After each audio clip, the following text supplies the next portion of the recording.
Sure. Well, look, I mean, the John Brennan revocation, I think some of this is a little overwrought. The idea that it's stifling free speech is kind of absurd. John Brennan is going on this network within an hour and is going to speak freely about what he has to say about the president. He certainly hasn't held back, and one should look at some of his tweets, which I think, you know, the views are probably shared by most of your listeners. But the fact is, he is a former CIA director, and when he says the president is a demagogue who will end up on the dustbin of history, when he says that the president engaged in collusion when he had testified before Congress that he was not aware if there was actual collusion. I mean, there are a lot of questions people have within the intelligence community about a lot of what John Brennan has been saying. But Michael, he didn't use any of his classified information. He didn't abuse any of it. There are 13 reasons why you can remove somebody's clearance. Right. He hasn't committed any of them, and there's no process, Michael. I mean, that's just a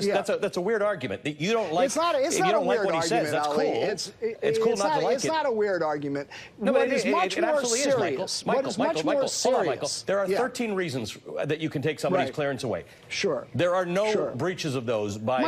My only point is, I don't disagree with that at all. My only point is, John Brennan is not going to suffer because his security clearance has been revoked. I don't think any of us care if he is. Is the nation going to suffer because of it? Is there some bigger implication? Can I make my point, please? What is much more serious is the questions about Bruce Orr, because he's still a standing Justice Department official. And when you talk about basically eliminating anybody's due process and revoking by presidential edict somebody who is still in office, still serving the government, that to me is a much more serious